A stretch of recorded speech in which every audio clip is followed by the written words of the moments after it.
हे friends, स्वागत है आप सभी का movie stock movie explain channel पे, जिस पर आज मैं रिकैप करने वाली हूँ नेटफ्लिक्स पर रिलीज हुई कीप ब्रीदिंग सीरीज को। और अगर आपको स्पॉइलर फ्री रिव्यू देखना है तो वो आपको मूवी स्टॉक चैनल पर मिल जाएगा, जिसका लिंक डिस्क्रिप्शन में अवेलेबल है। तो चलिए अब आपका टाइम बिल्कुल भी ना वेस्ट करते हुए शुरू करते हैं इस वीडियो को, वो भी स्पॉइलर वार्निंग के साथ। लेकिन उससे पहले मेरी एक छोटी सी रिक्वेस्ट, वीडियो को लाइक, शेयर और चैनल को सब्सक्राइब करने की।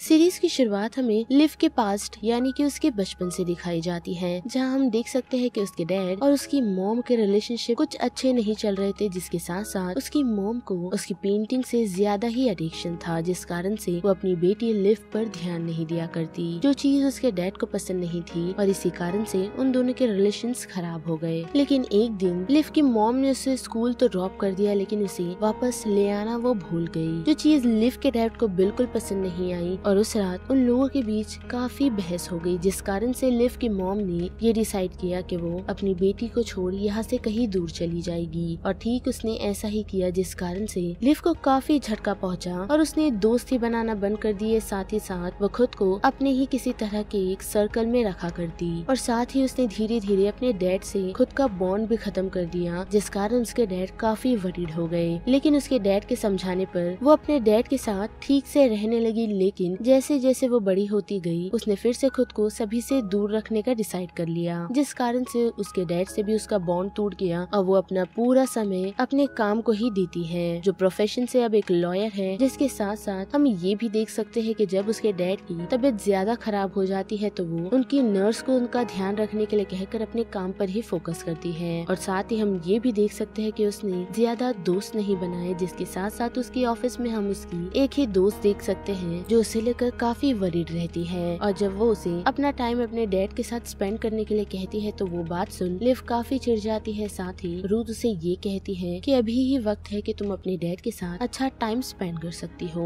और रूथ की वो बात सुन वो अपने डैड के साथ कुछ समय बिताती है। और हम ये भी देख सकते हैं कि लिव की ऐसी हालत देख रूथ काफी वरीड है, जिस कारण से वो उनके ऑफिस में डैनी नाम के शख्स के साथ लिव की दोस्ती करवाने की कोशिश करती है, वो भी उसे काम के बहाने पार्टी में बुलाकर, जिसमें वो कामयाब भी होती है। और हम देख सकते हैं कि उस कारण से लिव डैनी के साथ रिलेशनशिप में आती है, लेकिन वो खुद को उससे दूर रखना भी स्टार्ट करती है, यही सोचकर कि उसके डैड और मॉम की तरह उनके भी रिलेशंस खराब ना हो जाए। जिसके कुछ दिनों बाद हम ये भी देख सकते हैं कि उसकी डैड की डेथ हो गई है, जिस कारण वो काफी ड्रिंक कर लेती है और उसके घर में आग लग जाती है, जिसकी खबर उसे नहीं होती। लेकिन हम देख सकते हैं कि कुछ फायरमैन आकर उसे उस सिचुएशन से रेस्क्यू करते हैं, और हॉस्पिटल में एडमिट होने के बाद उसे ये पता चलता है कि वो प्रेग्नेंट है, जो बात जान वो काफी वरीड हो जाती है। इसके साथ साथ जब उसे नर्स ये कहती है कि तुम एक अच्छी माँ बनोगी, तो वो उसे काफी बुरा भला कह देती है। लेकिन हम ये भी देख सकते हैं कि लिव ने अपनी प्रेगनेंसी के बारे में डैनी को नहीं बताया, और वो एक दिन ऐसे ही अचानक किसी को बगैर बताए न्यूयॉर्क से निकल इनुविक जाने का डिसाइड करती है, जिस बारे में उसने डैनी तक को नहीं बताया है। और हम देख सकते हैं कि उसकी फ्लाइट कैंसिल होने के कारण उसे एयरपोर्ट पर ही रुकना पड़ता है। लेकिन उसी के साथ वो कुछ लोगों को बात करते हुए सुन सकती है कि वो लोग इनुविक किसी काम के लिए जा रहे हैं, जिस कारण वो उन्हें कुछ पैसे देकर मनाने की कोशिश करती है कि वो लोग भी उसे अपने साथ ले जाएं। लेकिन वो लोग उसे अपने साथ ले जाने के लिए रेडी नहीं होते, और लिव के काफी इंसिस्ट करने के बाद वो दो शख्स उसे अपने साथ ले जाने के लिए रेडी हो जाते हैं। और रास्ते में जाते वक्त हम देख सकते हैं कि लिव की उन दो शख्स में से एक से बात होती है, जो अपना नाम सैम बताता है, और साथ ही ये भी कि वो एक फोटोग्राफर है जो नेशनल ज्योग्राफी के लिए काम करता है। और इसी कारण से वो रेन डियर्स की फोटो लेने के लिए इनुविक साइड जा रहा है। और उसी ट्रैवलिंग के दौरान हम देख सकते हैं कि लिव अपनी उन्हीं सारी पास की बातों को याद कर रही है, और उसी कारण से वो खुद को शांत रखने के लिए किसी तरह की ऑडियोज को सुन रही होती है, जिस कारण उसकी आंख लग जाती है। और जैसे ही उसकी आंख खुलती है तो हम देख सकते हैं कि उनकी प्लेन ऑलमोस्ट क्रैश होने वाली है। और ठीक ऐसा ही होता है, जिस कारण उनकी प्लेन एक लेक में क्रैश हो जाती है। और उस सिचुएशन में लिव की ही सबसे पहले आंख खुलती है, जो वहाँ से निकल सबसे पहले सैम को उसकी सीट से छुड़ाती है। और उसके बाद जैसे ही वो पायलट को बचाने की कोशिश करती है तो हम देख सकते हैं कि उसका पैर अटका होता है, जिस कारण वो सैम को उसकी मदद के लिए कहती है। लेकिन सैम इतना पैनिक हो जाता है क्योंकि उसे स्विमिंग नहीं आती, जिस कारण से वो यहाँ से सीधा प्लेन के बाहर चला जाता है। और हम देख सकते हैं कि उस कारण से प्लेन में पूरा पानी भर जाता है। लेकिन फिर भी लिव उस सिचुएशन से जाती नहीं, और वो यही डिसाइड करती है कि वो पायलट को अपने साथ ले जाएगी, लेकिन जब वो पायलट को उस सिचुएशन से निकाल ही रही होती है तो प्लेन पूरी तरह पानी में डूब जाती है और पायलट दम तोड़ देता है। और उसकी मौत देख लिव काफी शॉक हो गई है, जिस कारण वो जैसे ही तैरकर पानी के ऊपर आती है तो उसका सामना सैम से होता है और वो उसे पानी से बचाते हुए किनारे की तरफ ले जाती है। और किनारे पे जाने के बाद उसे ये पता लगता है कि सैम घायल हो गया है, जिस कारण से वो उसकी ब्लीडिंग रोकने की कोशिश करती है, जिसमें वो कामयाब भी होती है। लेकिन उसी के साथ हम देख सकते हैं कि सैम बेहोश हो जाता है, जिसके बाद वो खुद का सेल फोन और सैम का सेल फोन लेकर उसी जंगलों की ऊंचाई में जाकर कॉप्स को कॉल करने की कोशिश करती है, लेकिन उसे नेटवर्क ही नहीं मिलता, जिस कारण वो हार कर वापस सैम के पास आती है जो अभी तक बेहोश है। और कुछ खाकर वो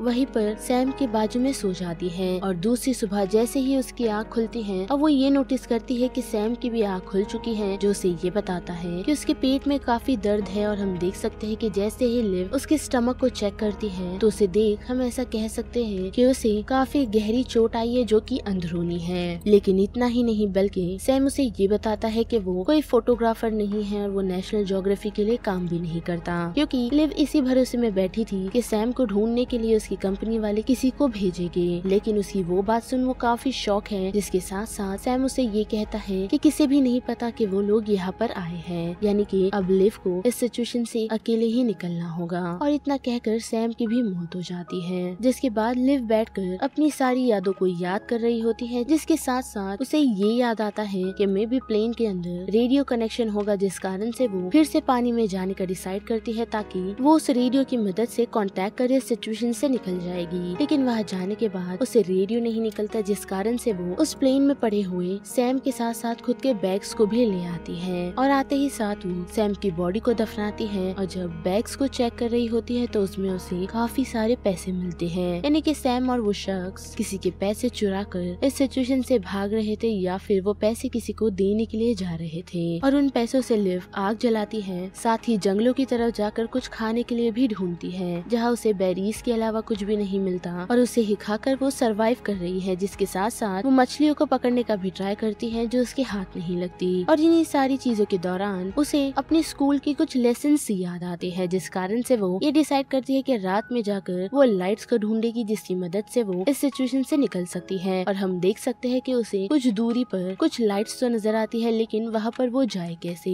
जिस कारण वो उस सिचुएशन से निकल वहाँ जाने की कोशिश तो करती है, लेकिन वो जंगलों में ही घूमती रह जाती है। जिसके साथ साथ हम उसके माइंड में सैम को भी देख सकते हैं, जो बार बार उसे आकर हर चीज के लिए टोक रहा होता है, साथ ही उस पैसों के लिए भी। और वो उसे ये भी पूछता है कि वो इस सिचुएशन में क्या कर रही है। और उसी कारण से हमें ये पता चलता है कि उसके डैड के मरने के बाद उसे घर में से कुछ पोस्ट कार्ड्स मिले थे, जिसे उसकी मॉम ने उसके लिए लिखा था। साथ ही वो कुछ दिनों के लिए ही इनोविक में ठहरी है, यानी कि इसीलिए लिव न्यूयॉर्क से निकल इनोविक अपनी मॉम से मिलने के लिए जा रही थी, क्योंकि उसे अपने बचपन के सारे सवालों के जवाब चाहिए कि क्यों उसकी मॉम ने उसे उस सिचुएशन में अकेला छोड़ वहाँ से चली गई। साथ ही जब वो जंगल में खो जाती है तो फिर से उसे अपनी पास्ट मेमोरी से ये याद आता है कि वो कंपास बना सकती है और उसकी मदद से वो इस जंगल से निकल सकती है, जिसमें वो कामयाब भी होती है। लेकिन हम देख सकते हैं कि रास्ते में जाते वक्त उसे पास की मेमोरीज हंट कर रही होती है और साथ ही वो एक गड्ढे में भी गिर जाती है, जहाँ वो अपनी माइंड में अपनी मॉम को इमेजिन कर रही होती है, जो उसे यही कह रही है कि तुम्हें अब हार मान लेनी चाहिए, ठीक उनकी ही तरह जैसे उन्होंने उसकी बेटी को ऐसे ही अकेला छोड़ अपनी लाइफ जीने के लिए निकल गई। लेकिन हम देख सकते हैं कि लिव हार नहीं मानती और वो उस सिचुएशन से निकल अपने डैड को याद करती है और साथ ही डैनी को भी, जो दोनों ही उसे शेयर कर रहे हैं ताकि वो इस सिचुएशन से सही सलामत निकल पाए। और उन दोनों की वही सारी बातों को फॉलो करते हुए वो एक रिवर की तरफ आ पहुँचती है और एक वुड के टुकड़े को लेकर वो उस रिवर में कूद जाती है अपनी अच्छी यादों को याद करते हुए। और उन्हीं सारी यादों में हम ये देख सकते हैं कि लिव ने अपनी प्रेगनेंसी के बारे में डैनी को बता दिया है और हम देख सकते हैं कि डैनी उसके साथ खड़ा है और अपने पास्ट की मेमोरीज के साथ साथ वो फ्यूचर सोच उस पानी में बेहोश